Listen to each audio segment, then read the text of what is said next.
I've always liked science, but I thought that meant I'd have to be a nurse.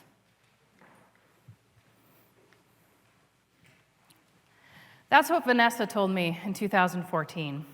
She's the one in the neon green jacket, one of the first 6 students in a class called the Ecology of the Okanogan. About a year before that, her life sciences teacher, Kathleen Ferguson, had told me that she always wanted to teach a field ecology class. So we made it happen. I'll come back to how we made it happen, but first, let me finish Vanessa's thought. I had asked her why she wanted to take this class, because it's an elective. She said, "I've always liked science, but I thought that meant I'd have to be a nurse. This class sounded like something different, and it's outside." I think of Vanessa every time I find myself advocating for a broader view of careers in science, technology, engineering, and math. STEM needs muddy boots, not just white lab coats. Take a look at what you get when you search the acronym STEM. Lots of beakers and test tubes, but the only thing with the slightest connection to the outdoors is that circuit map that kind of looks like a tree. What happens if you search STEM student? Every setting is indoors. You can count the lab coats. I got 15. So is it any wonder that a young woman who's interested in science might think she'd have to pick nursing as a profession? Nursing is an incredibly important profession, but any nurse will tell you it is not for anyone. What if you're that person who loves the outdoors? What if you're interested in plants or animals or hunting or hiking? Do you see a place for yourself here? Why would you continue to study a challenging topic if you don't see it in your future? And yet, there are a multitude of STEM careers all around us, especially in rural Washington, where we rely so heavily on our natural resources for agriculture, for recreation, for our drinking water, for our power. In fact, when we started this class, I thought for sure rural kids would have a much better idea of outdoor jobs than I, a child of the suburbs, did when I was in high school. But that wasn't the case. Why don't our kids know more about these muddy boot STEM careers? It turns out that I am not the only one asking this question. In 2017, the Washington legislature passed an act to do a workforce study of employment opportunities in the agriculture, environment, outdoor recreation, and natural resource economic sectors, intended to provide educators with the information needed for informing students about employment opportunities in the studied fields. That report just came out in November.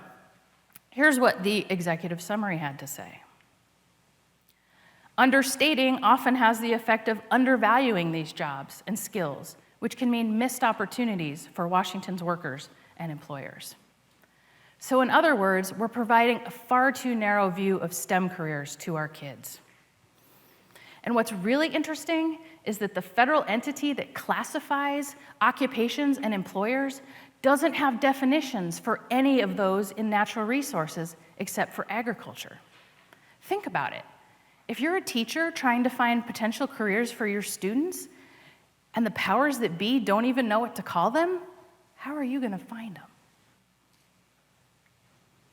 But here's the thing. Having those jobs listed on some annual report is so much less important than actually meeting the people that do those field-based STEM careers. When Kathleen and I first started this class, we knew we wanted to get professionals into the classroom. We wanted to start with Kathleens Dream. And most importantly, what she told me is that you can't just tell teachers what the careers are. Students need to see them and experience them. I think that our kids are craving connections to the world beyond school well before they leave school. I think Sarah Stein put it perfectly in her book, Noah's Children. She said, "There seems to be an urge in our present culture to keep children childish. Instead of introducing them to tools and the skills to use them, we encourage them to make believe what's real. They wish to do what grown-ups do, but for the most part, they are clueless as to what that might be. And yet, we expect them to have a clue by the time they leave high school. What Kathleen and I were able to do was to bring those careers, those natural resource professionals, into the classroom, into the world of the high school. By building our class around actual projects happening in our area, not a lab or a simulation, our kids got to find out what professional expectations look like. The realness of this class is what kept several of our students from dropping out. And for others of our kids, it's what made higher education finally seem worth it. So at this point, you may be wondering about the how. How did we put this class together?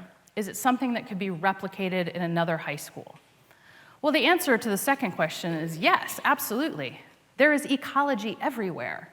And somewhere in your area, there are people who come home from work wearing muddy boots.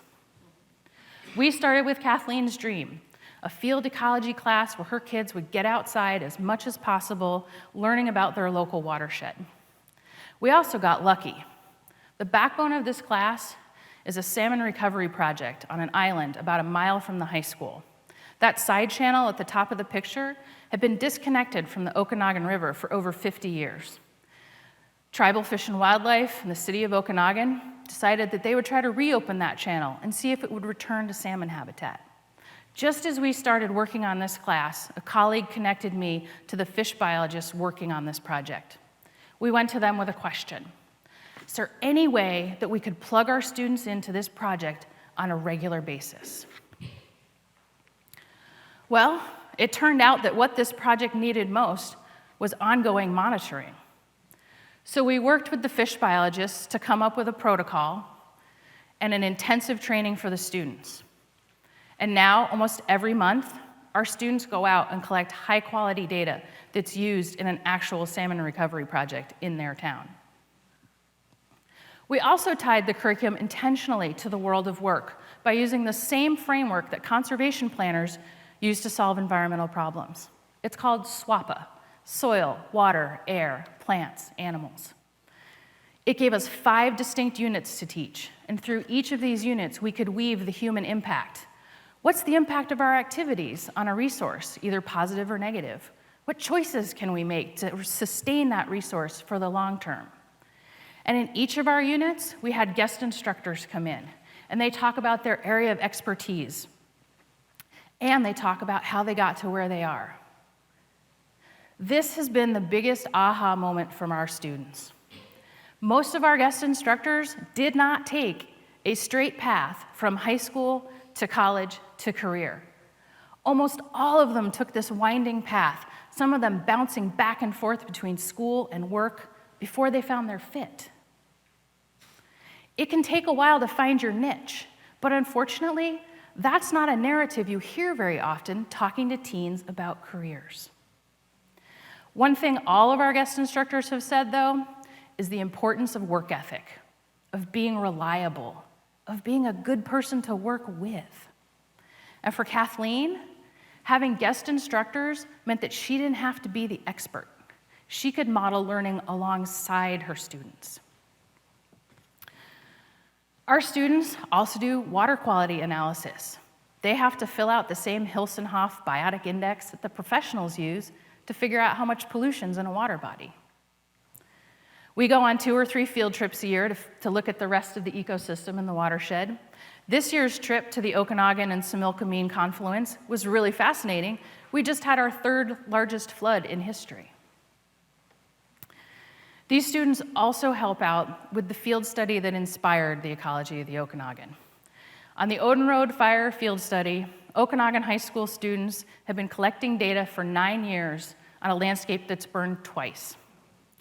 In 2014, fire recovery professionals used their data to figure out which seed mixes should be flown on land burned by the Carlton complex. And finally, because the best way to synthesize something you've learned is to have to teach it to others, our kids have put together interpretive signage for the trail system on the island. And they've done presentations to the Okanogan City Council about the progress of the project. So hopefully by now, you're saying what a lot of people say to me when I talk about ecology of the Okanogan. Wow, I wish I had a class like this in high school. Well, you can't go back in time, but you could help create an ecology of your place class. Think about your area. What is the abundance? What are the natural resource issues? Who are your neighbors that come home wearing muddy boots? Maybe it's you.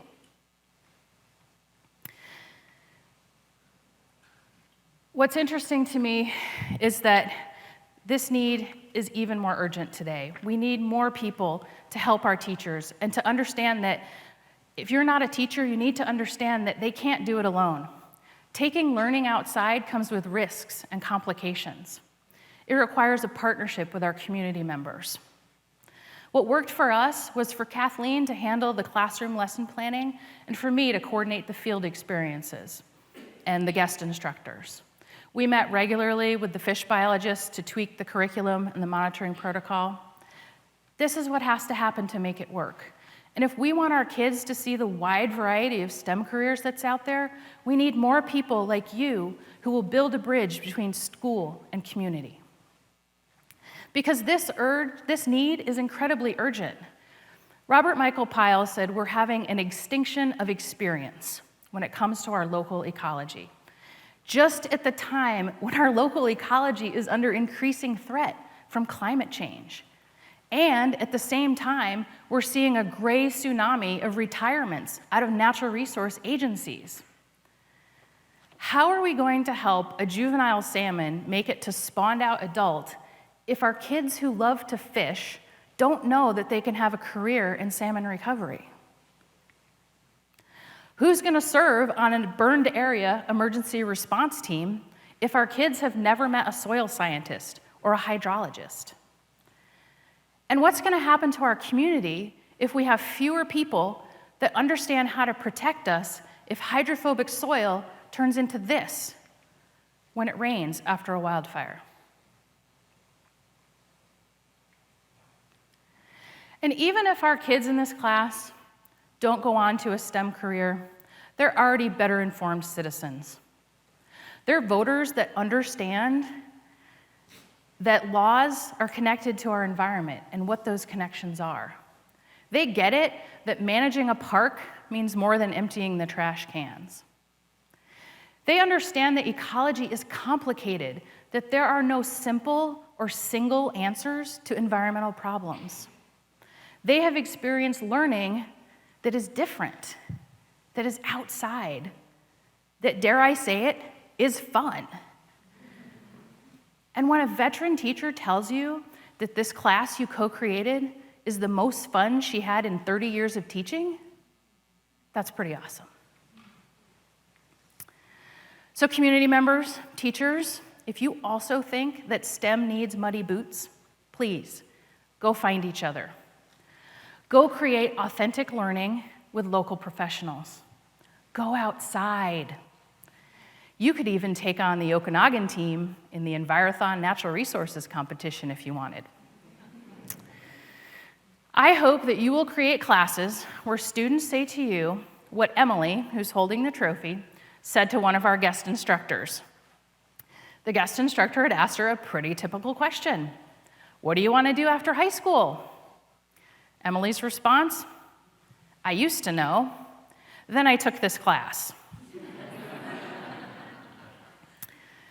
Let's make sure that all of our kids that are interested in STEM can find their niche, whether it's in a white lab coat or muddy boots or something in between. Thank you.